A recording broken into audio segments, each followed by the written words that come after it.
So anyway, what I'm going to show you today is just pretty much an unedited version of me going into the game as it is now, showing you what it looks like, talking through some of the things that have changed, showing you some of the things that have changed. Hopefully you'll notice some improvements. Hopefully you'll notice that the graphics look better. Um, and yeah, I'm just going to fire up the game, take you in there, and then show you around and talk you through some stuff.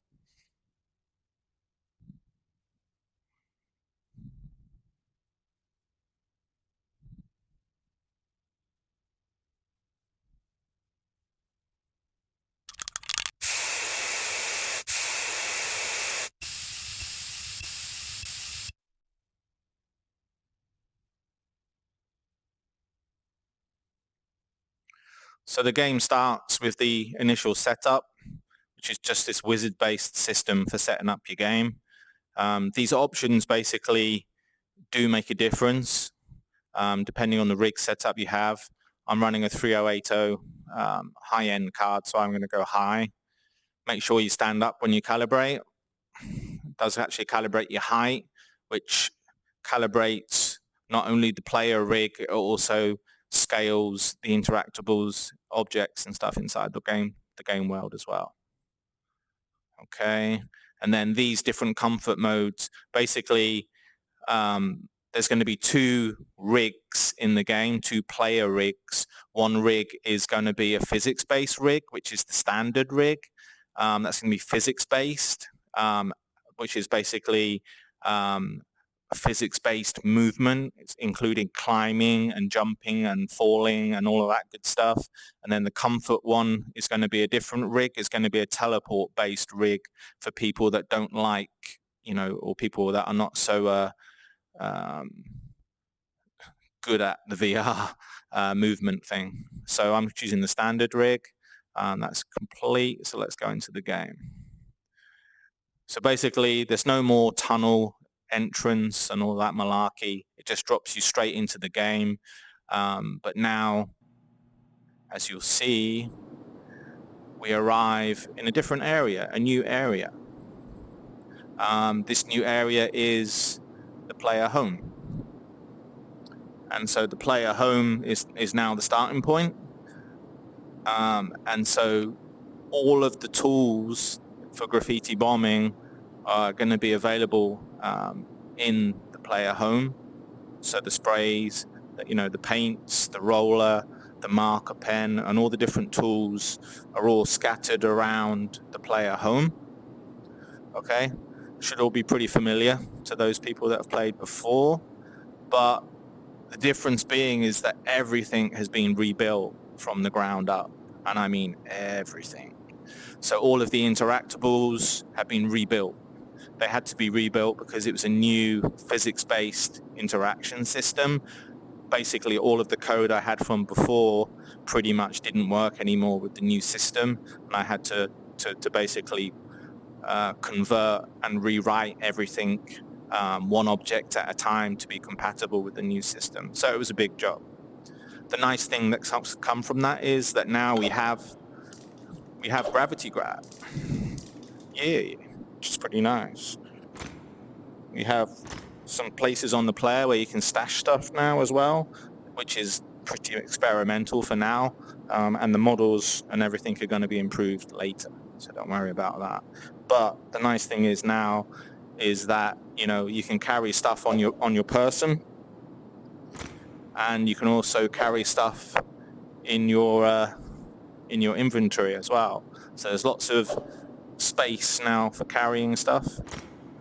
So you can put stuff in your inventory, put stuff on your back, which is quite nice. Everything kind of fits. You can lock stuff in place, like so. Put that in there, like so. Put that back on my back, like so. Right? So, yeah, there's lots of things that you can stash and carry now, including climbables, which we'll talk about. You might have seen them already in another video, but we'll talk more about those later. video camera. You can record video, which is quite handy. There she goes. Right, so this is the new player home, and everything is excuse me.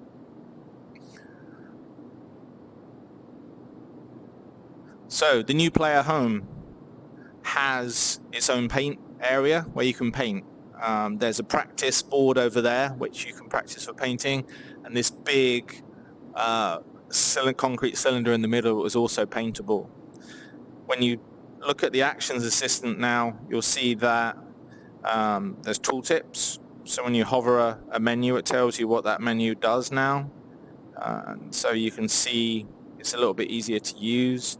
I've chopped out a lot of the stuff for settings and everything. That's no longer in the actions assistant. There's going to be a separate game menu which is not on the actions assistant. I think that's just going to be better. But one thing to show you here is the nearby paint zones, which is this little map pin icon. If I click on that, it will show you which paint zones are nearby. So you can see in the player home, we've already got a couple of paint zones nearby, which is quite nice. So when you come to your player home, you can pick up your paint and you can start painting pretty much straight away. Because a lot of people were complaining before that you know, it was not easy to paint and they just wanted to paint. So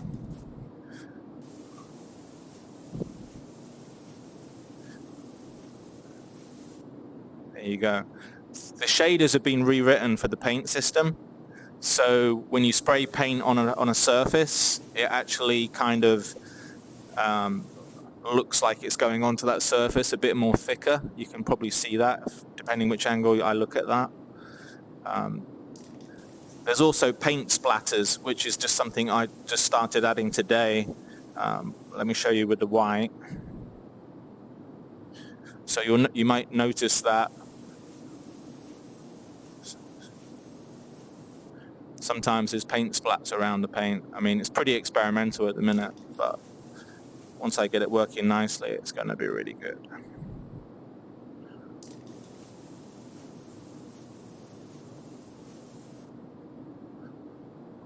Yeah, the paint feels a lot smoother. Definitely feels a lot smoother.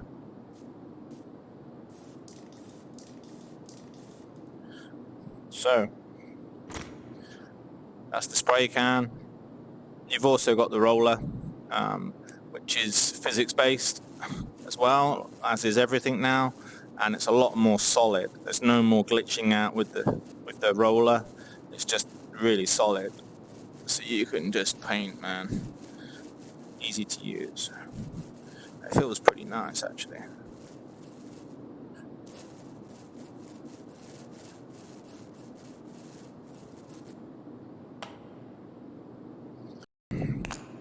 We also have the marker pen, which is pretty nice. It's not perfect, but it does work pretty nice.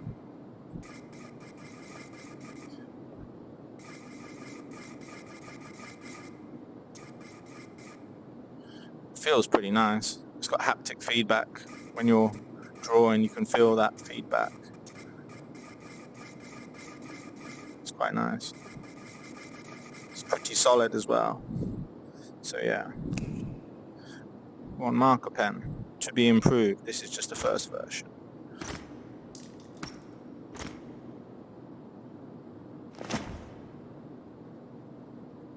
What else to show you? Oh yeah. So the nice thing about, another nice feature with the new system is that you can have multiple grab points. So an object can be grabbed from different places. I mean, you can set up as many grab points on an object as you like. As you can see with the clipboard. The clipboard has 4 grab points, one on the top and the bottom, one on the left and the right. So it makes it much easier and much nicer when you're working with objects.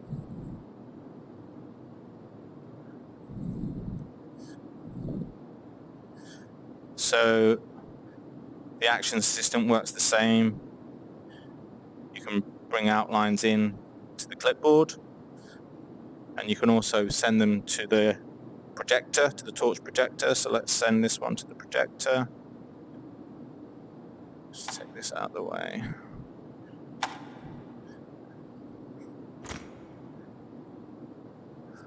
So the projector now has 3 different modes. One mode is a torch, it's just a torch. The other mode is object resizing, and you will notice that the beam changes color once I go to object resizing mode. Then if I select an object which supports resizing, which is only certain objects, they will have a green glow around them, which means they can be resized. And then all you do is target the object, click the trigger, and it resizes, like so. Once an object is resized, you can stash it in your backpack. You can take it out when you go bombing and use it. The other mode of the torch, which I've not shown you yet, is the outline projector. It's the same as it was before. It projects an image onto a canvas, like so. But there's also some settings with it as well that we can change. For example, we can change the opacity. We can also convert the image to black and white, which actually didn't work. Why is that?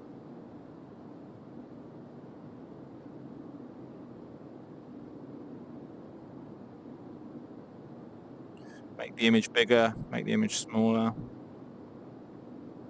Change the opacity, like so, and then lock it, like so. And then you can outline, do what you want to do. All right, like so.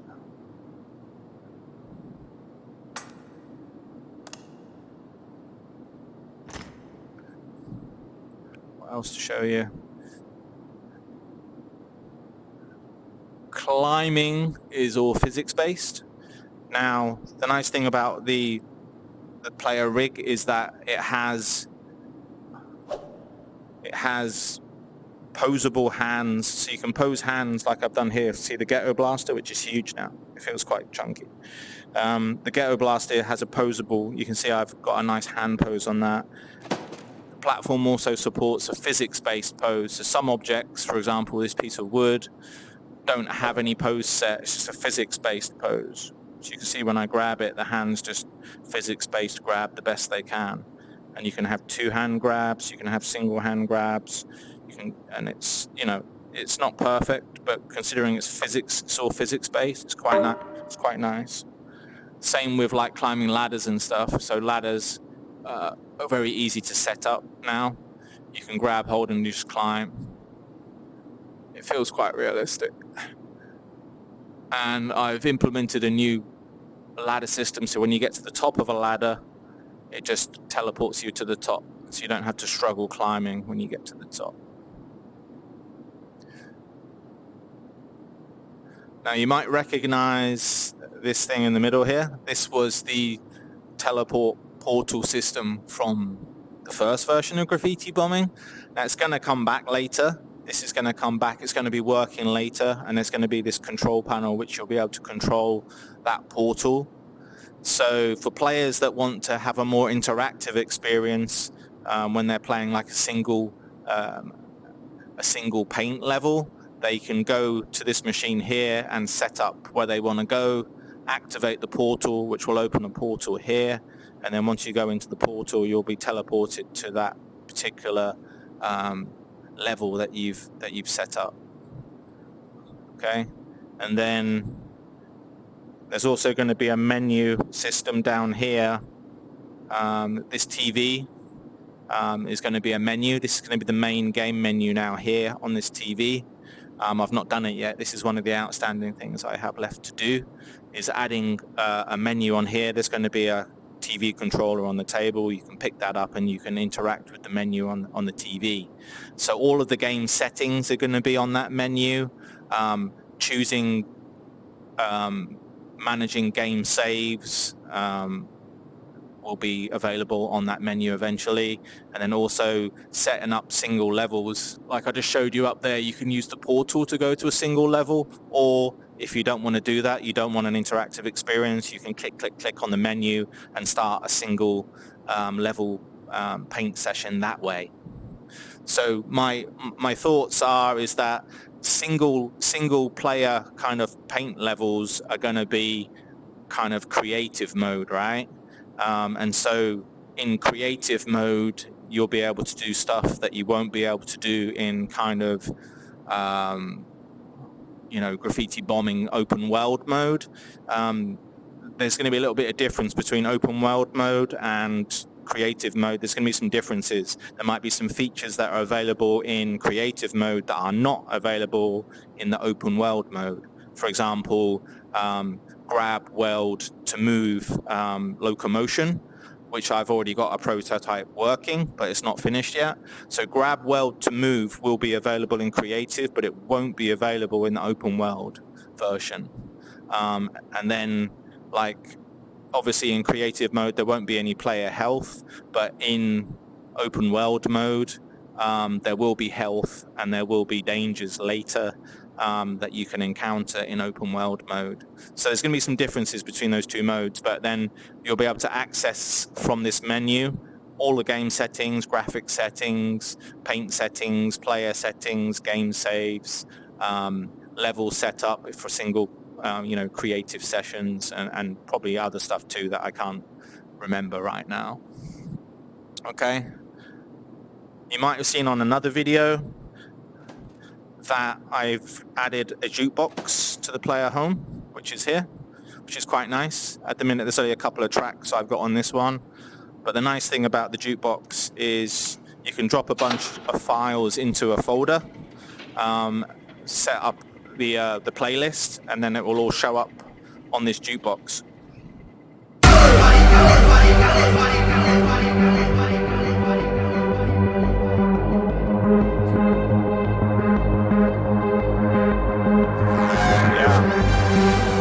Bit noisier drum and bass.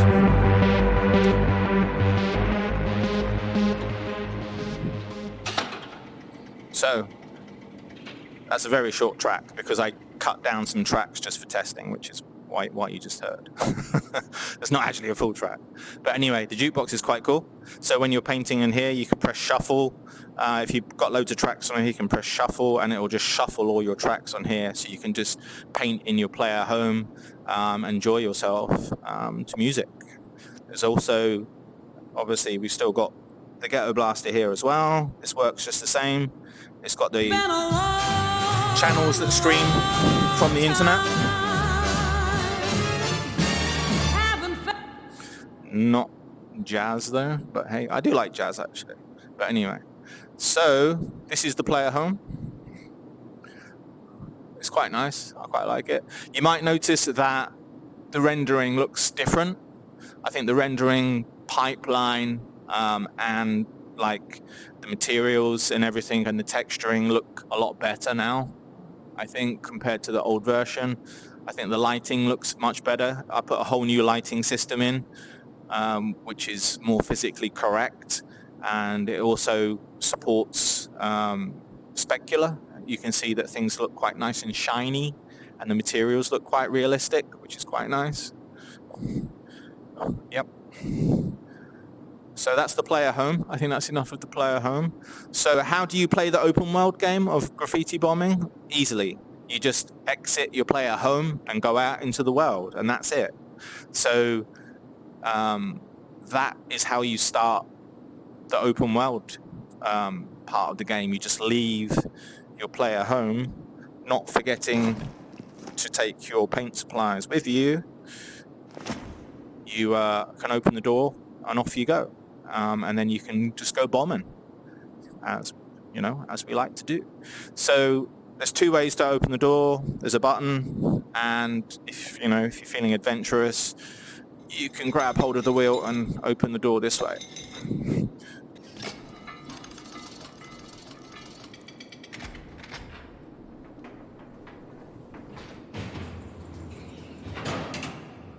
So let's go and have a look around. I'll show you what's changed. So this is the entrance to the player home, which is next to an old sewer kind of place. That might be more connected to other spots later, but basically you've got your own player home underground, which is accessed via this sewer entrance area, which then brings you back to the tunnels, the old tunnels under the warehouse and under the train yard from before. Now this lift takes you straight up to the train yard, which some of you might have seen before. And then if we go through the tunnels here, this will bring us up through to the warehouse. This door used to be where you came in from the portal from V1. That is no longer a thing, obviously, because we've got the player home now. But these tunnels are still quite useful for accessing different areas. Now later, these doors will be opening and they will be taking you to other places. So that will be something for you guys to watch out for. One thing I'm going to be doing later is things like these locks on doors. Some locks will be breakable later. You'll be able to break a lock to open a door, and then that door obviously will take you somewhere else. Let's go up to the warehouse. I won't talk too much. This is all familiar to you guys probably, but you might notice that it looks a lot better because everything's been relit. Everything's using new shaders for the materials and everything, and it just looks a lot nicer in my view. Performance on a high-end rig is great now. I mean, if you've got like, I'm on a 3080 here. If you're on a high-end rig, performance is going to be just great. If you're on a mid to low-end rig, yeah, you're gonna need to lower some settings to keep smooth frame rates. So this is the warehouse interior. I think with the new lighting setup and the new shaders and everything, it looks much nicer. You'll see how nice and grungy and dirty and old all the materials look. It looks much nicer, I think. But this has paint system on that side. Sorry, paint zones left and right, as you might remember. You can see those there. And then let's go outside. So loading, when it's loading now, you'll see that there's a loading spinner.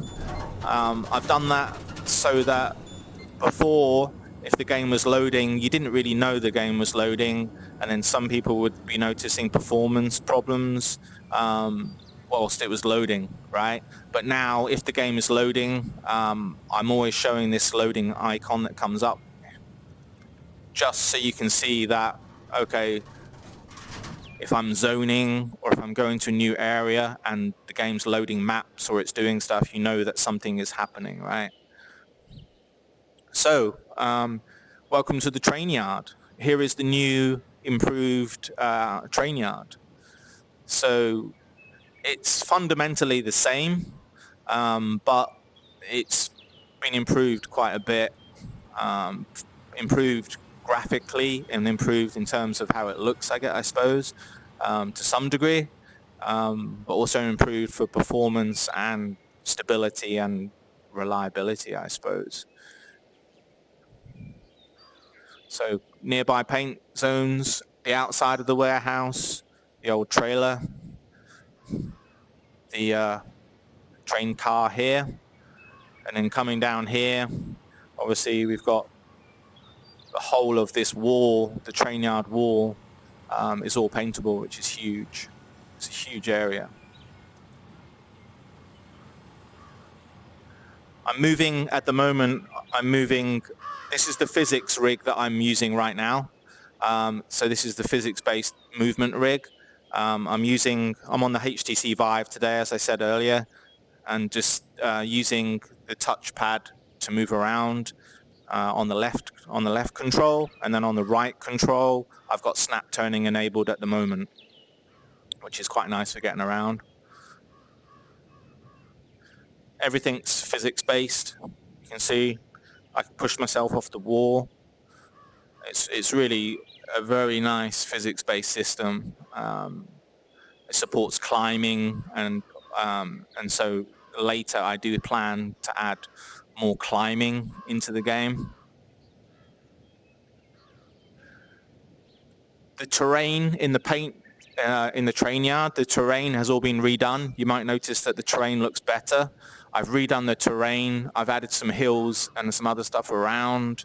I've got a whole new vegetation engine in, which is using new shaders. The sky and the environment is using a whole new environmental system, which gives me a lot more control, to the point where you can change the weather on the actions assistant now. So if we want to have some rain, let's have some rain.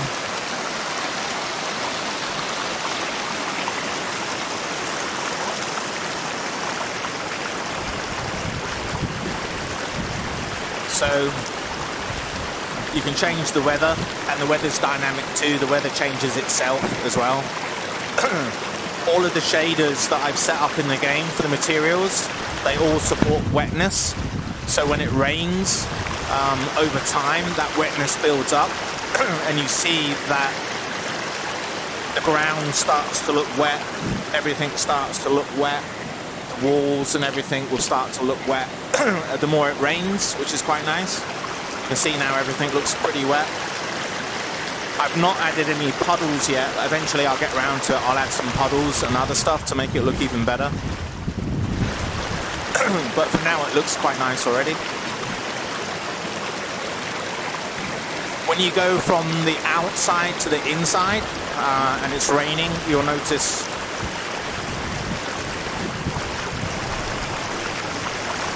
so if I go inside, you'll notice that the sound and the environment changes. There are some bugs which I'm still working out. Sometimes the rain, you can see the rain inside. That's a bug I've got to fix still. Sometimes it works great, other times it's a little bit glitchy. But when you go inside, you can still hear the rain outside, but obviously the sound drops. Once you go back out, the rain comes back up again. Like so.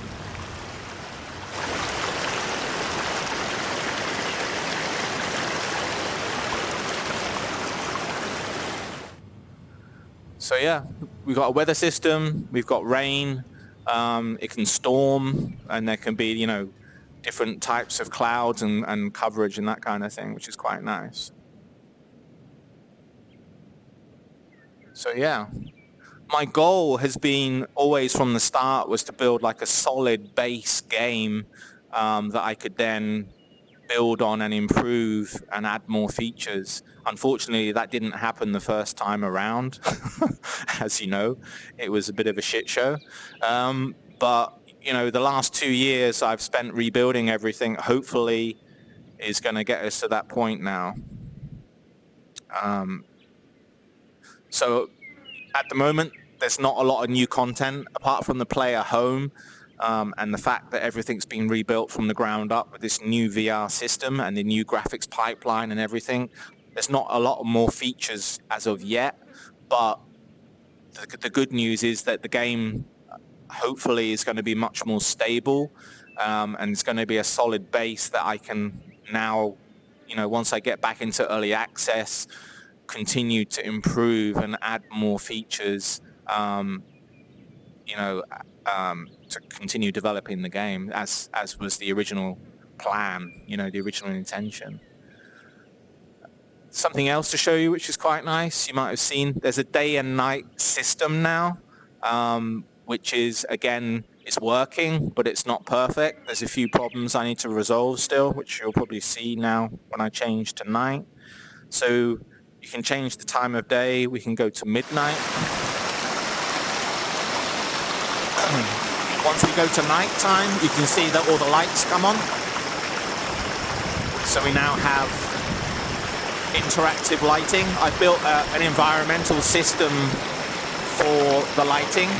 So basically, each level has a day lighting setup and a night lighting setup, so that when the time of day changes and it gets to the to the sunset, then the lights come on. and so you can see it looks quite nice. Again, performance on a high-end system, performance is great. Even with all the lights, performance is just great. This is the train subway. This is going to go somewhere soon. This is going to be one of the places that I'm going to open up soon.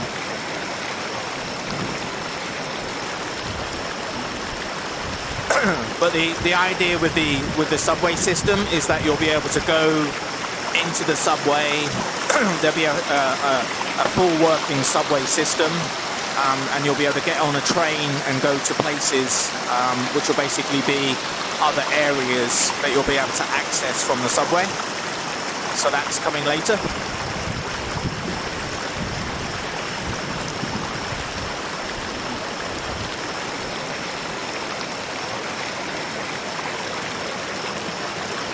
I think it looks a lot better at night now.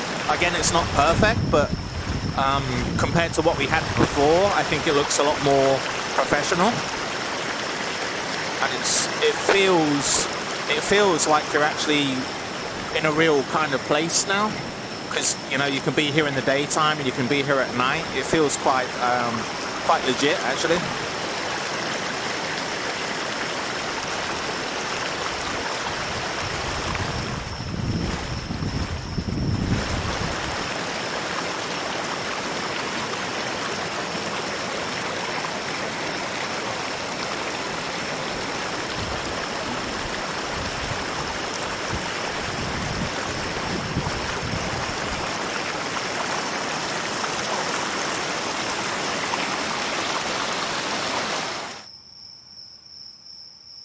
Oh, the rain has stopped.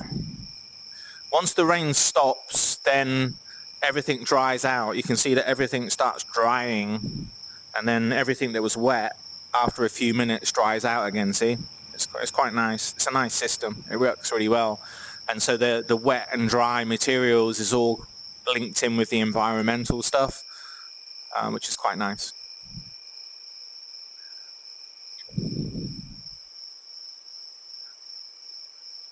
So really that's what I wanted to show you today, is just give you a sneak preview of the game world as it looks now. Hopefully you can see some of the improvements that I've made. There's a lot of improvements that I've made. Basically I've rebuilt the whole damn thing. When you open doors and stuff now, there's no more glitching. Everything's solid. You can open doors. You can push doors, you can open doors, it's solid. You can't pull doors off. Everything's really nice and solid. It's all physics-based. So you can just open doors very easily, and there's no glitching out. So this lift is the bunker lift. This will take us back down to the player home.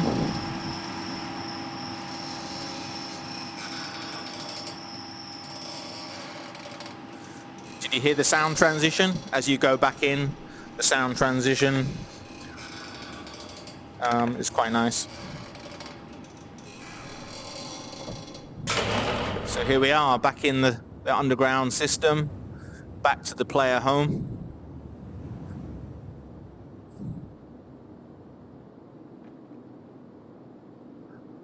So yeah, everything's working pretty much. For the open world, everything's working. There's still some bugs and there's still some improvements to make, but generally everything's working pretty well. Yeah, and there's a little bit of paint from before. So yeah, guys, I'm excited to show you more to come in the coming weeks. So yeah, welcome back, Graffiti Bombing. Let's go.